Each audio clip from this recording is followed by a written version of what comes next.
Photoshop, and I'll just show you a little bit of how it's constructed. So just ignore the type layers, but there's something going on here that I've added on top by using a path and a gradient. So I'm going to step through how to do that. So if I go back in time, just to see what this image is made of, that's the original image I've brought in. And then there's another image I've put on top, but you can see I've softened its edges, and I could do more softening of the edges using that gradient mask. So this is where we can paint on that mask to make a smooth transition from one image to another. So if I'm still seeing a line between the images and I want it more subtle, you're painting on that gradient mask, and I would take that opacity down so you're not painting with a 100% strength brush, and that allows you to get a much more subtle transition, so that when you turn on the other image, so now I turn off that image, you'll see I've done a similar thing on this, where I started out with an image that had a big sky here, but I wanted it to appear like she was walking to a forest.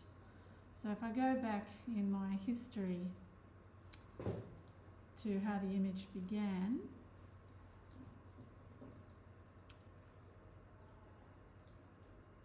oh no, I can't go back any further, so I can't show you back, so don't worry about that. So let's see, just how did I construct that? So I might start from this point. I'll just turn off the type so that doesn't distract us. So how do we get this effect? So you can see here is literally, a path.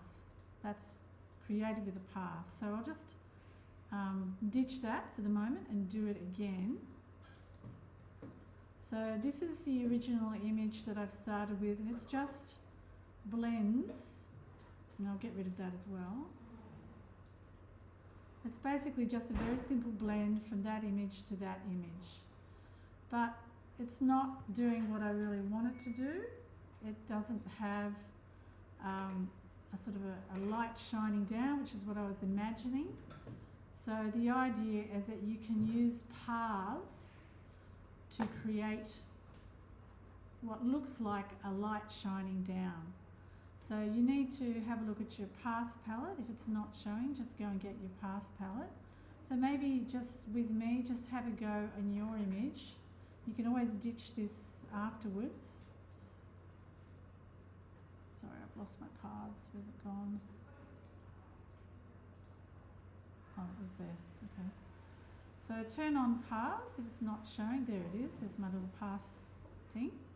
Path menu. So it's window paths. And as soon as you start drawing with the pen tool, it's going to create a temporary path. So I need to draw myself a path, and it's better if I'm sitting on a layer above. So I know it's just going to be something I've loaded up here.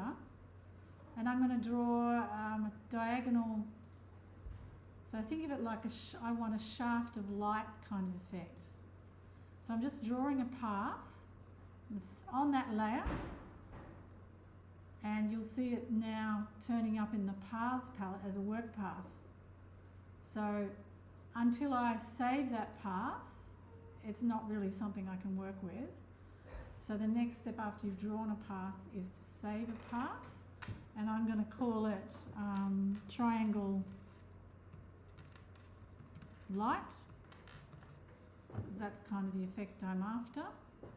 Now it's a path, I can load it as a selection. So at the moment it's a selection, and that selection can be on any layer. Whichever layer I move to, I can affect the pixels just within that path. So for example, I could use it to just darken the image just inside there, or change it in some way. I could do that. So that's an easy kind of thing to do. Or I could do other things in the adjustments layer, like invert the colours. They're all really nice creative tools I can work with. I could work with colour balance. I could work with hue saturation sliders and really just have a little bit of fun with it. Yeah, trying to change the mood. But what I'm really after is none of those things. I'm really after using the same thing but creating a gradient up here that I'll overlay to make it feel like there's a light shining. So to do that, you need to get the gradient tool. So I have the gradient tool and double check that it's on black and white, always when you're trying to make a mask. And we're actually going to put it in there. So it's created a shape on that layer, and now I get to have some fun with overlaying it on the layer underneath. So overlay in particular can work really well for this technique. So you could draw a circle and you have a spotlight on part of the image. Hard light, all of these nice things will do something completely different. So saturation, hue, whichever I want to do, any of those. So for me, overlays usually the kind of go-to because that's really the effect I want. And I can still, because it's a gradient, I can still go back and edit that. If I click back on the gradient tool, I can really play around live with how that looks. And the other thing I can do in here is go and smooth the edges out if I decide, I don't actually want that hard edge. I could actually go and play around with softening it a little bit. Oh, sorry, I have to be on that, I think. And you can see well, you probably can't see it, but it's softening the edge a little bit. Probably got my opacity down a bit too much. So you can see I can make that just a really soft edge, or I could keep it sharp. So depending on how I approach it, what effect I'm after, I could make that disappear completely, but it's still sort of making a bit of a spotlight. And you can see I'm just painting on the mask area of that shape.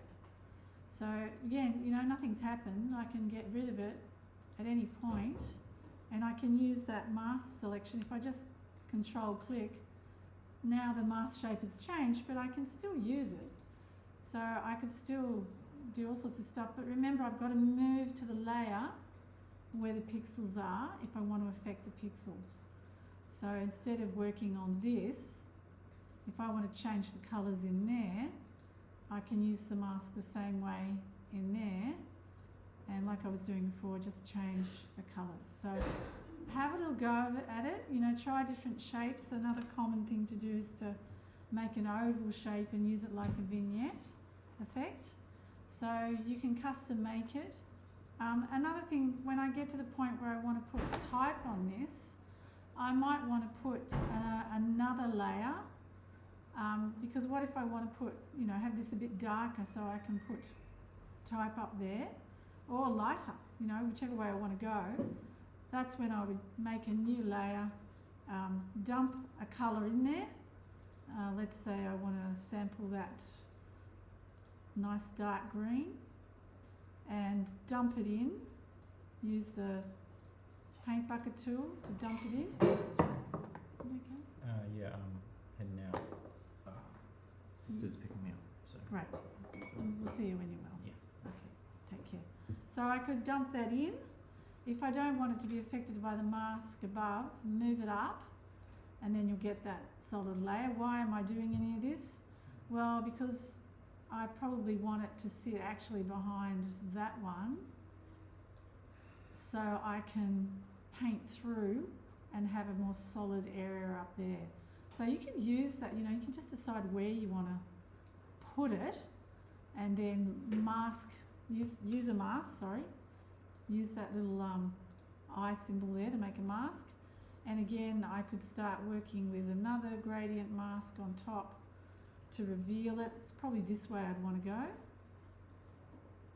So I just want a little bit more area up there